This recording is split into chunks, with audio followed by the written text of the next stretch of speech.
ይህ ተሽከርካሪ በከተማ ውስጥ እየተሸጡ ያሉትን ከቢዋይዲ ተሽከርካሪዎች ባነሰ ዋጋ ነገር ግን በተሻለ ቴክኖሎጂ እና በተሻለ ኪሎ ሜትር ይዞ እንደቀረበ ተገልጿል። ጂሊ ጂኦሜትሪ ይባላል። በዛሬው ዝግጅታችንም ይህ ተሽከርካሪ ምን አይነት ተሽከርካሪ ነው የታገኙታላችሁ፣ እንዲሁም ስለ መኪናው የተለያዩ መረጃዎችን ይዤላችሁ ቀርብ ያለው ከመረጃዎቹ ጋር አብሬያችሁም ቆየው ነኝ። መልካም ቆይታ። ጂሊ በሀገራችን ላይ በአሁኑ ሰዓት ላይ በብዛት የኤሌክትሪክ መኪኖችን እያስገቡ ከሚገኙ መኪና አምራች ድርጅቶች መካከል አንዱ ነው። ከቢዋይዲ ቀጥሎ ሁለተኛው ማለት ነው ይቻላል። የተለያዩ ብራንዶች አሉት። ጥሩ የሚሆኑ ብራንዶች አሉት፣ ያን ያህል ደግሞ ለኛ ሀገር የማይሆኑ ብራንዶች አሉት። ለምሳሌ ለኛ ሀገር ጂሊ ሬዳር RD6 ፒካፑ በሀገራችን ላይ ኦልሞስት ከ6 ሚሊዮን ብር በላይ እየተሸጠ የሚገኝ ተሽከርካሪ ነው። ጂኦሜትሪ የምትባለው ደግሞ ብዙም ያን ያህል ኳሊቲ በጣም ሃይ ያልሆነ ነገር ግን ከተማ ውስጥ አገልግሎት እየሰጡ ከሚገኙ ተሽከርካሪዎች መካከል አንዱ ነው። አዲሱና በቅርቡ የነ ቢዋይዲ ኢቱን ይተካል ተብሎ የሚጠበቀው ተሽከርካሪ ተሽከርካሪ ነው። ጂሊ ጂኦሜትሪ ይባላል። ጂኦሜትሪ የተባለው ሙሉ ፕሮናውንስ ለማድረግ ትንሽ ስለሚከብድ ነው። ነገር ግን ጂሊ ጂ1 በመባልም በቻይና ውስጥ በብዛት ታገኙታላችሁ። እነዚህ ተሽከርካሪዎች ቦዲ ታይፓቸው ያው ሃችባክ የሚባል ነው። 5 በር ሃችባክ የሚባሉ ናቸው። መኪኖቹ ያው አጠቃላይ ርዝመታቸውን በምናይበት ጊዜ 4.1 ሜትር ሲሆን ስፋቱ ደግሞ 1.8 ነው።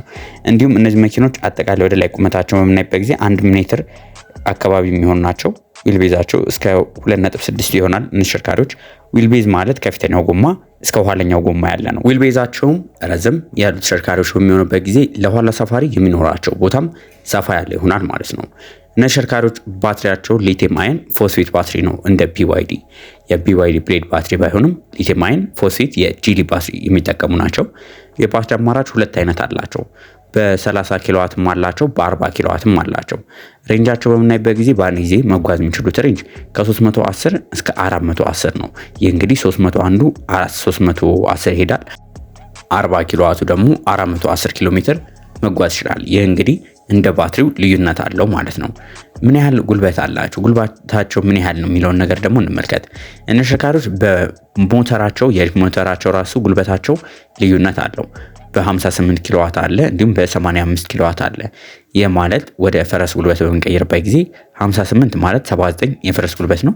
እንዲሁም 116ቱ የምንለው ደግሞ 85 ኪሎዋቱ ነው ማለት ነው። 116 የፈረስ ጉልበት። ታዲያ ኢቱ ምን ያህል ነው ጉልበቱ ካላችሁ 94 የፈረስ ጉልበት ነው ያለው። ይሄኛው ከ79 እስከ 116 የፈረስ ጉልበት ማመንጨት ይችላል። የኤሌክትሪክ መኪና ደግሞ ዋናው ነገሩ ቶርክ ነው። ቶርክ ማለት ነካስ ታረጉት ጉልበት ረግጦ እንዲጓዝ የሚያደርገው ዋነኛ ጉልበት የምንለው ነገር ነው። ይህም ደግሞ መኪናው ከ130 እስከ 150 ኒውተን ሜትር ኦፍ ቶርክ የማመንጨት አቅም አለው። የመኪናው ቶፕ ስፒድስ ምን ያህል ነው ካላችሁኝ ከ125 እስከ 135 ኪሎ ሜትር በሰዓት መጓዝ የሚችሉ ተሽከርካሪዎች ናቸው። እነ ተሽከርካሪዎች እነዚህ መኪኖች ላይ የተለያዩ ነገሮች አሉ ጥሩ የሚባሉ። ለምሳሌ ኢንፎቴመንት ሲስተማቸውን ብናይበት ጊዜ የተሽከርካሪ ላይ የምናገኘው ከቻይና ሞዴሎች ከምናገኛቸው ትንሽ ለየት ያሉ ቻይና ውስጥ ብዙ ጊዜ ከሚመጡት ትንሽ ለየት ያለ ነው። የተሻለ በዚህ ፕራይስ ፖይንት ከምታገኟቸው ሌሎች ሞዴሎች የተሻለ ኢንፎቴመንት ሲስተም አላቸው። ሴፍቲ ሲስተማቸውን በምናይበት ጊዜ ነው ደግሞ እነዚህ ተሽከርካሪዎች ላይ ኤርባግ፣ ሌሎች ወደ በኋላ ላይ በብዛት ማሳያችሁ የአዳ ሲስተሞችን አካቶ መጥቷል። ቻርጂንግም በፋስት ቻርጀርም እንዲሁም ደግሞ በሌቭል 2 ቻርጀርም ቻርጅ ማድረግ ይችላላችሁ። ታዲያ እነዚህ መኪኖች የዓለም አቀፍ ደረጃ ላይ ምን ያህል ተቀባይነት አላቸው ካላችሁ እነዚህ ተሽከርካሪዎች በዋነኝነት ለቻይና ማርኬት የተባሉ ናቸው እንደ ቢዋይዲ ኢቱ ሁሉ። ነገር ግን በዋነኝነት በወጣቶች ዘንድ ብዙ ተቀባይነትን ያገኙ ተሽከርካሪዎች ናቸው። በዛ ያለ ከለር አማራጭ አላቸው። አይን ሳቢ የተባሉ ተሽከርካሪዎች ናቸው። ይህን ተሽከርካሪ እውነት ለመናገር ለመጀመሪያ ጊዜ እኔ በአይን የተመለከትኩት የኤሌክትሪክ መኪና ሾው በተዘጋጀበት ጊዜ ነበር። አሁን በቅርቡ ተዘጋጅቶ የነበረው ቪዲዮን በቅርቡ አፕሎድ አድርግላችኋለሁ። እዛ ላይ ነበር ያገኘሁት። መኪናው እንደምትመለከቱት ሰፋ ያለ ተሽከርካሪ ነው። ከሌሎች ተሽከርካሪዎች የተሻለ ስፋት ያለው ተሽከርካሪ ነው። ከመሬት ያለው ከፍታ ከቢዋይዲ ኢቱ ጋር ሰርች ለማድረግ ሞክሬ ነበር፣ ተመሳሳይ ናቸው። ታዲያ የተሽከርካሪ ከቢዋይዲ ኢቱ ጋር ሲወዳደር እንዴት ነው ካላችሁኝ ቢዋይዲ ኢቱ እንደምታውቁት ከ2019 ዓ.ም ጀምሮ ነው ይመረት የነበረው። ሙሉ ለሙሉ ለነዳጅ ተብሎ በነዳጅ ይሰራ ከነበረው ሞዴሉ ከዛ ደግሞ በኤሌክትሪክ ወደሚሰራ ሞዴሉ ተቀይረው የመጡ አሉ። በአሁኑ ሰዓት ደግሞ የቢዋይዲ ብሌድ ባትሪ ደግሞ በጣም ዘመናዊ የተባለ ባትሪ ገጥሞ የሚገኝ ተሽከርካሪ ነው። ይህ አዲሱ ሞዴል ደግሞ የጂሊ ዣን የሚባሉ ሞዴል ወይ ደግሞ EX2 የሚባል ሌላ ስምም አለው። EX2 ልትሉት ትችላላችሁ።